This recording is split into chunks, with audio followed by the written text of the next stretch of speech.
Hello, Sam. I'm so glad to have you here. I'm so good to be with you, Kate. Yay. Okay, well, for parents and our audience and students out there who are listening, I want to introduce Sam. So, when it comes to professional pursuits, Sam Keller's passion involves using entrepreneurship to foster cross cultural understanding, personal growth, and sustainability, whether speaking at the United Nations or appearing on the Today Show. So cool.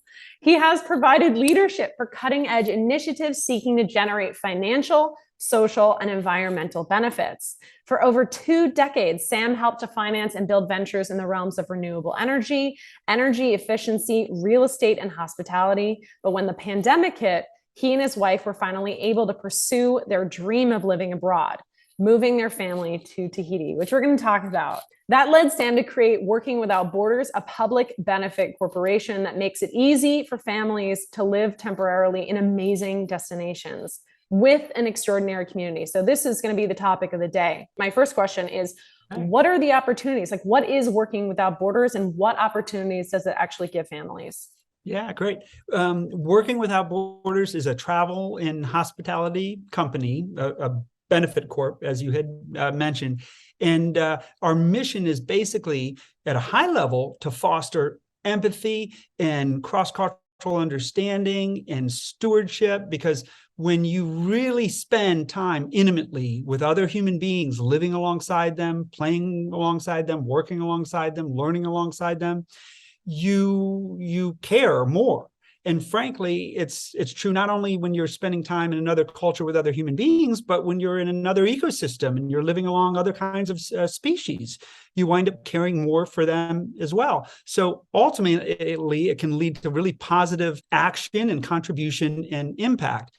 And the way we're trying to do that is to make it easy, to make it feasible for families to go and spend a more extended time in these other societies. This is amazing. So if, let's say, your family, you just want to do something different, you feel like the school system is no longer offering you opportunities for expansion or learning opportunities that really differentiate your kids, ways in which that you want your kids to experience the world and their education that is different from how they've been doing it. Working Without Borders is like, hey, we have this program in Tahiti. Hey, we have this program in Costa Rica. And then what happens from that point forward? Yeah, got it. So the programs we have been running and that we've currently got on the docket are month-long programs, but we're also looking at like semester-long programs. But in either case, what basically happens is that families who apply and are interviewed and are accepted, they're then able to go and stay at accommodations alongside the other families so that there's sort of a village feel, kids being able to go out the front door and go play with the others. Places where we vetted them to where people can work remotely. Then likewise, we line up co-working space as another option where people can work. And the idea is that parents can feel awesome about what the kids are experiencing while they're working remotely, if they need to. The thing is, we don't create just sort of like a kids club like you might find at an all-inclusive resort where you're within the bounds of a resort. What we develop with our local partners is very culturally immersive. So we attract families who value that and want that. The idea that within a month-long period, you and your kids are really going to get a very authentic, deep, rich feel for those communities, for that culture. I imagine that you take on Working with Borders, you take on a lot of the programming and the planning so that the parents don't have to go through that process of like, okay, what are you going to do for the next month? Or what are you going to do this week? Is a lot of this stuff pre-planned and organized? Yes, but we strive for the optimal balance. So yes, in the sense that for families that feel like, oh my God, I would love to go to Costa Rica for a month or to this tropical island in French Polynesia for a month. It sounds like a dream, but I don't have the bandwidth to plan all that. And then likewise for families that even if they did have that bandwidth, they don't want to go alone. Like, who would we know? We want to have a community. And how would we really get intertwined and enmeshed with the local community? Even if you have all the time in the world to plan, doesn't mean you're going to be so welcome into the local community. So for those kind of families, we plan all the programming for the youth is taken care of. But then there's all the stuff for the parents, so that we may kick off weekends with cocktail events with some of the same instructors who are teaching the kids. Some of the same material, say about conservation or ecology, can be tailored for an adult level. So the parents get a glimpse into what the kids have been learning and how they've been doing. So it's shared learning, it's lifelong learning for the parents. Then we do organize some activities for the whole families, say on weekends, to go off to extraordinary spots, things that would not be typically available to tourists. But we also leave a lot of unstructured free time where families can just be together and where things can arise organically. I love that. This is bringing families together based on a shared sense of values, community. It does give, families, kids a much more global perspective of like who they are within the context of the rest of the world, how the rest of the world lives. I think that's something that I didn't experience until I traveled abroad when I was, 21. But not just traveling, living amongst a different culture. You start to see your own cultural ideas against the backdrop of another set of cultural ideas. And the freedom that comes from that, like the ability to go, actually, you know what? I think I want to drop this cultural idea and pick up that one because it's way cooler than mine. Exactly. One little anecdote was this past summer in French Polynesia on the island of Moorea, right, a French-speaking area.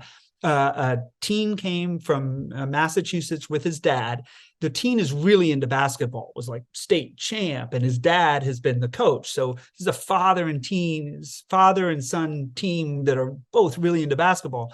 They wanted to be able to play basketball on the island, and we had verified that there are basketball courts. And in fact, there's even a Facebook group for basketball. But the teen understandably thought that, like, look, man, I haven't been out of the US. I don't speak French nor Tahitian. Like, I don't know how this could possibly work. They came. We had the first day of the teen program with the expat teens and the local teens. The second day there, the father and son are driving on the one road that goes around the island. The dad sees a basketball in the air, pulls over because there's got to be a basketball court. I just saw a basketball in the air. They get out, walk over. Sure enough, the teen recognizes people on the court. They recognize him from the teen program where they'd had a day. The local teens explained that in that culture, you need to kind of be welcomed onto the court. They do so. Now he's playing basketball with them, and it's a universal language of basketball. And so the father is there like, oh my gosh, I just saw a basketball in the air. Now my son is playing. They know him and he knows them. So that's just one example of where people's horizons and realms of possibility just really broaden. Wow, that is incredible. And it expands your mind. Oh, I love that. Okay, that to me, thank you for making that addendum, because that is the key. I think that's sort of the magic of your program. It's saying like, let's breathe new life into our family and our dynamic. Let's get closer. Let's like create these bonding experiences that we only have a few more short years left. You know, if you're in high school, it's like, how do we build that connection to our kids, to our like strengthen our family unit before our family goes off and our kids go off and start living their lives independently? It's such a special and a great opportunity essentially for that. Yeah. So I love and I'll tell you, one of the many things that brings me deep gratification are the stories I hear from parents. Those are the ones who apply and I interview. So I hear their stories and their motivations. But there are so many instances where it's like, look, we've been going through a divorce, or here's the experience we had during the pandemic and the kind of the hardship we've encountered or the loss we've experienced. And so then when they go off and do this for the month, it is like a snake shedding its skin. It's just beautiful, the letting go that can occur and almost like the rebirth. So the whole new family dynamic can.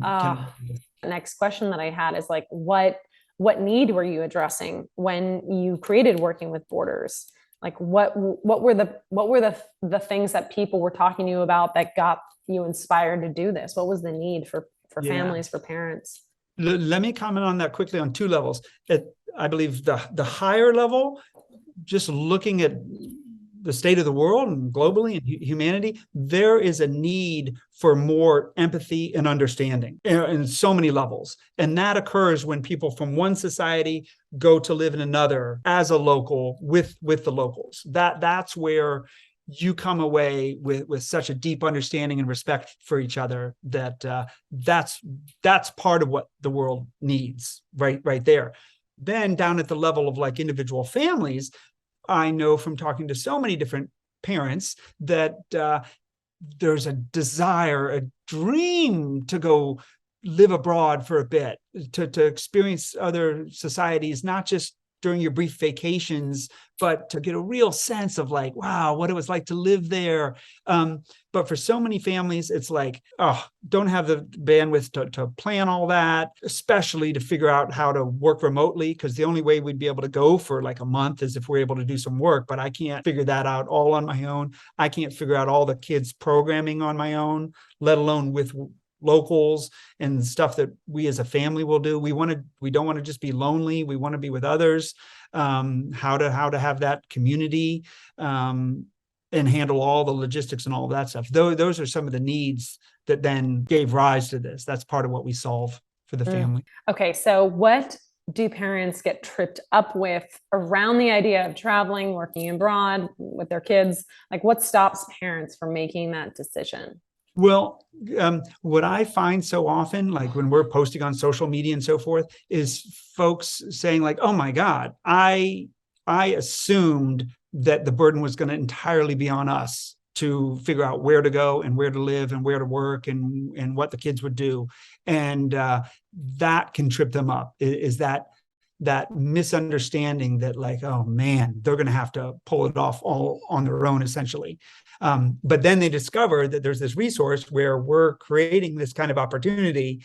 And then what can feel like an impractical dream suddenly becomes, very much a real possibility.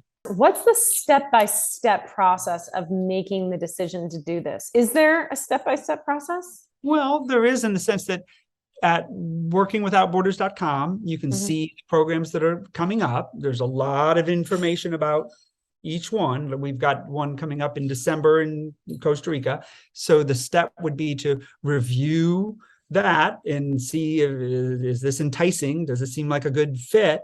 Then there's a way to express interest. And ultimately, for each program, there's a date by which we begin accepting applications. We're doing so now for Costa Rica, but it's a simple, straightforward online form. You fill that out. There's some questions about your family and why are you drawn to this and how many kids do you have? Can they swim? Things like that. But then we do a brief Zoom interview just to make sure it's a good fit. It's a chance for the parents to ask questions, for us to ask questions, and just make sure we're really in alignment so that we ultimately have really good group dynamics. But then once the family is accepted, they pay the deposit and then they're on board to go. What is your message for parents out there who are thinking of doing something like this and feeling a little nervous and like a little unsure? What would you say to those people? For those parents that are drawn to this, that for whom this resonates, I would really encourage you to find a way to make it possible for your family. If you can afford a Working Without Borders trip, wonderful. But otherwise, there are ways to get abroad affordably and viably. It may not be the whole package of what Working Without Borders offers, but there are plenty of people that are doing what's referred to as world schooling, road schooling, that are finding ways to live in an alternative way, whether it's for a month or 6 months or a year. There are tens of thousands of people doing that. And if you trust those instincts, go in that direction, you'll find resources that help you to find a community and to make that experience possible for your family. I could not agree more. I feel like the world, like you said, needs these experiences that promote empathy and encourage cross-cultural dialogue and exchange and connection. And the world is just opening up. And there's a lot. We're in a time of massive transformation where the world is going to become more accessible to everyone, whether you're across the world or you're in the US. I love what you're doing, Sam. Thank you so much for doing it. This is just such a cool thing. And I'm very excited to share it with my audience. So with that said, Sam, where can people find you? Workingwithoutborders.com. Do you have social media as well? Oh, yeah. Then there's, you'll find us likewise on Facebook and Instagram. Awesome. All right. All right, Sam, thanks so much. Okay. It's been fabulous. Okay.